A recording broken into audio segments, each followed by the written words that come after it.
ನಟ ದರ್ಶನ್ ಪರಪ್ಪನ ಅಗ್ರಹಾರದಲ್ಲಿ ಮುದ್ದೆ ಮುರಿತಿದ್ದಾರೆ. ಪ್ರಮುಖವಾಗಿ ಅವರ ಗೋಳಾಟ ಏನಪ್ಪಾ ಅಂತ ಅಂದ್ರೆ ಬೆಡ್ ಕೊಡಿ ಸ್ವಾಮಿ ಅಂತ. ಬೆಡ್ ಸಿಗುತ್ತಾ ಸಿಗಲ್ವಾ ಅನ್ನೋದು ಕೋರ್ಟ್ ಕಟಕಟೆಯಲ್ಲೇ ನಿರ್ಧಾರ ಆಗಬೇಕು. ಕಾರಣ ಮೂಲ ಸೌಕರ್ಯಗಳನ್ನ ಕೂಡ ಜೈಲಧಿಕಾರಿಗಳು ನನಗೆ ಕೊಡ್ತಿಲ್ಲ ಅಂತ ಗೋಳಾಡ್ತಿದ್ದಾರೆ. ಚಾಲೆಂಜಿಂಗ್ ಸ್ಟಾರ್ ದರ್ಶನ್ಗೆ ಇವತ್ತು ಬಿಗ್ ಡೇ. ಜೈಲಲ್ಲಿರುವ ದರ್ಶನ್ಗೆ ಇವತ್ತಾದ್ರೂ ಸಿಗುತ್ತಾ ಬೆಡ್ ಅನ್ನೋದು ಪ್ರಶ್ನೆ. ಇವತ್ತು ನಿರ್ಧಾರ ಆಗುತ್ತಂತೆ ದರ್ಶನ್ನ ಹಾಸಿಗೆ ದಿಂಬಿನ ಭವಿಷ್ಯ. ಕನಿಷ್ಠ ಸೌಲಭ್ಯ ಕೋರಿ ಅರ್ಜಿಯನ್ನ ಸಲ್ಲಿಕೆ ಮಾಡಿದ್ರು ದರ್ಶನ್. ಹಾಸಿಗೆ ದಿಂಬು ಬೆಡ್ಶೀಟ್ ಸೇರಿ ಕನಿಷ್ಠ ಸೌಲಭ್ಯ ಕೊಡ್ತಾ ಇಲ್ಲ ಜೈಲಧಿಕಾರಿಗಳು, ದಯವಿಟ್ಟು ಅದನ್ನ ಕೊಡಿಸಿ ಅಂತ ಬೇಡಿಕೆ ಇಟ್ಟಿದ್ದಾರೆ. ಕೋರ್ಟ್ ಆದೇಶವಿದ್ರೂ ಕೂಡ ಕನಿಷ್ಠ ಸೌಲಭ್ಯ ಸಿಗ್ತಾ ಇಲ್ಲ ಅನ್ನುವಂಥ ಆರೋಪ.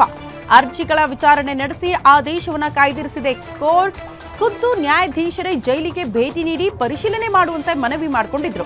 ಜೈಲಿಗೆ ಭೇಟಿ ನೀಡಿ ಪರಿಶೀಲನೆ ನಡೆಸಿದ್ದಾರೆ ಕಾನೂನು ಸೇವಾ ಪ್ರಾಧಿಕಾರ. ಕೋರ್ಟ್ ಆದೇಶ ಪಾಲನೆ ಸಂಬಂಧ ವರದಿಯನ್ನ ನೀಡಿದ್ದಾರಂತೆ ಆಫೀಸರ್ಸ್. ವರದಿ ಬಗ್ಗೆ ವಾದ ಮತ್ತು ಪ್ರತಿವಾದವನ್ನ ಆಲಿಸಿ ಕೋರ್ಟ್ ಇವತ್ತಿಗೆ ತೀರ್ಪನ್ನ ಕಾಯ್ದಿರಿಸಿದೆ. ಹಾಗಾಗಿ ಇವತ್ತು 54ನೇ ಸೆಷನ್ಸ್ ಕೋರ್ಟ್ ತೀರ್ಪನ್ನ ಪ್ರಕಟ ಮಾಡಲಿದೆ.